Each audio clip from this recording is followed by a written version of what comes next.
If you would ask me to describe Skull Servants in just a bit of a simple way, I would say skeletons together big, skeletons together strong, skeletons together beat puny dragon. Must grow my skeleton, must make it bigger.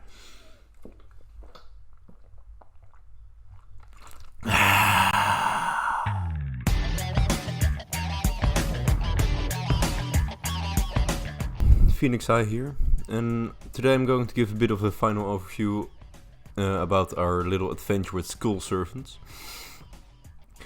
Let me just start off by saying I did like this deck, but that's probably something you're going to hear me say a lot when it comes down to the more gimmicky decks, because like Skull Servants has this thing, it has a very strong gimmick that it sticks to and that it just kind of the entire deck builds around. So it's of course the Skull Servant's King, who gets retardedly large as long as you manage to dump enough stuff into the graveyard. And every single card in the archetype somehow supports it, whether it is protecting the king or whether it is being able to dump a whole lot of things into the graveyard.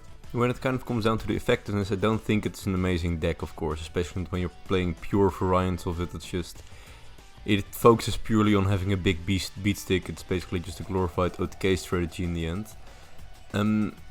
But it, like on the more casual servers, it did pretty good, especially when the whole white baking thing was introduced, because that card is just so solid, so it does so much for the deck.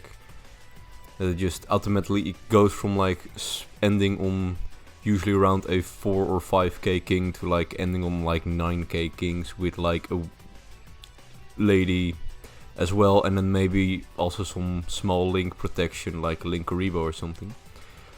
And like that even makes this deck relatively good at going first, because a lot of people just no longer have strategies centered around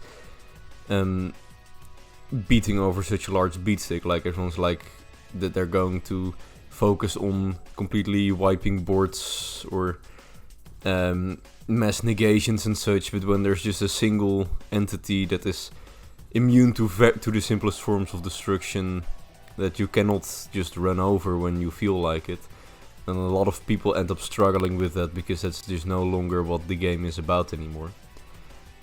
That's what I think is kind of like the strong point behind the deck, but in the end it will probably never be like amazing. I don't know, the new support that they got is probably about as good as they're going to get, especially if this power creep keeps setting in. But the most important part, of course, is that they are really fun to play. Like, I don't think they'll stay fun for a long time, since the strategy is kind of like constant blend, the whole bring out the king and make him big is basically all you're doing. But it is still for as long as lasts, it is just a fun strategy, it's just a fun, mindless, hey, look at my giant monster and try to beat it. I have also like experiment a bit with some variants of the deck. Like I thought about maybe putting in an Eldritch engine, or just kind of focusing a bit more on link plays more than anything, but like the deck on its own just has so little summoning power, and the Eldritch engine just kind of felt a bit cheesy. Like it felt like I was more just playing Eldritch with a Skull Servant engine than the other way around. But yeah, that's kind of my final opinion on it.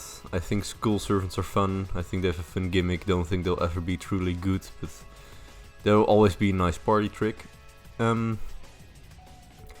that's all I have to say about this archetype. Also, I would like to announce what we're going to do next, because the next destination or pilgrimage will be the one, the only Exodia, the Forbidden One, and all of the bits and pieces attached to it. So I hope you all look forward to that, and with that, have a nice day.